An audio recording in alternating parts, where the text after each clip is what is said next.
goodness, listen, I just got off a call and so powerful and emotional all at the same time. It's like, my goodness, what did you call me for?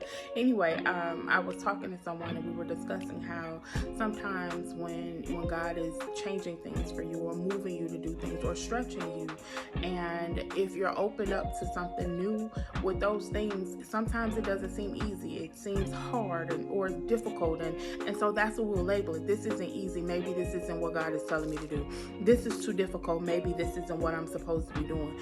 But I was sitting there and I was thinking about a situation that I have, some decisions that I have to make, right? And so in that, it was like, okay, well, this is hard. And God was like, well, who says it's hard? And I was like, I did. But in that, what it was like, is it hard or does it require effort? And it's that effort sent to stretch you, because sometimes the things that we want and the places we want to go to or the things we desire, they require something different from us in order to obtain those. So I was sharing with someone else how over time, I feel like for me, I have people in my life that love me, and if I reach out, they got me. If something goes on, they're there, all of that. However, life also put me in this mind space, in this head space rather, where I felt like I had to be my own ride or die. I had to be there for myself. I had to have my own back and my side and my front and get the work done, right? And so in that, when you start to think about connecting with people, or when you talk about doing work together or partnering with people in life, love, whatever that is, right? It becomes challenging because it's usually just me. I get it done. I go do what I have to do. Whatever needs to be done, I make it happen, right? And so when you have to rely on others to make those decisions, when you have to include other people or consider other people, that becomes a challenge because we don't all move, live, think, or breathe, act the same way, right? How you respond or how you handle things may vary and be different. So what ends up happening in those things is it becomes challenging to yield to another way, to yield to another thought process or opinion. And it's not that you don't work well with others, you're just not used to, because for so long it's been just you.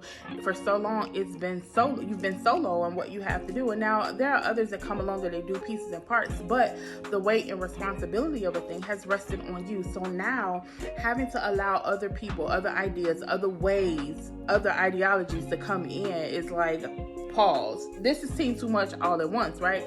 And then when you have to wait, oh my goodness, listen, I am one of those who God can tell me to go do, and I'll respond quicker and easier than God telling me to wait. He'd be like, wait. I'm like, hold on, what happened? What's wrong? Why we gotta wait? I've also realized about me that I'm like the fixer. If something's wrong, let's go ahead and fix it. Let's not let this thing linger, because if it lingers, it gets worse. It becomes a bigger problem than if we had to just address it in the front, right? And we see that even in properties and homes and things like that. There's a little leak, but if you don't go ahead and address that little leak, it becomes something whole nother different, and it's a huge problem, right? It costs more to now get it fixed. So, however, in that, there are other people who like, wait, pause, because some things work themselves out, right? Sometimes the thing you need isn't there. I watched a video someone sent me this morning, and the pastor was talking about the 3 doors and how there's one door that you walk up to and it's manual. You have to either pull it or push it to go in. Then there's the revolving door, which deals with timing, right? And which means you got to pay attention so you can know when to jump out, right? Or you're going to have to go around it again until it comes up to timing. So then the other door is you just show up. It's the automatic door. Well, all of those different doors represent different times in your life. So you got to be aware of where you are. Am I at the door where God's requiring effort for me to get it done? It doesn't mean that this isn't easy. It doesn't mean that this is challenging. It just requires effort. Am I willing to put forth the effort to get this thing done? Then there's the door that it requires timing. You may be there. You may be en route. You may be in the revolving portion of it. But is it time for you to go in or come out? So you have to pay attention. That means God's requiring your attention, right? And then there's the door, like you said, you just have to show up. So are you in a season where you're expecting to just show up and things happen, but you're actually in the space where God is requiring you to put forth effort? So on all of these things, it's about getting to know where you are and what it is that God is working through with you at that particular time of your life. So y'all know how I feel about all y'all. Love y'all real big. Until next time, always keep your kingdom.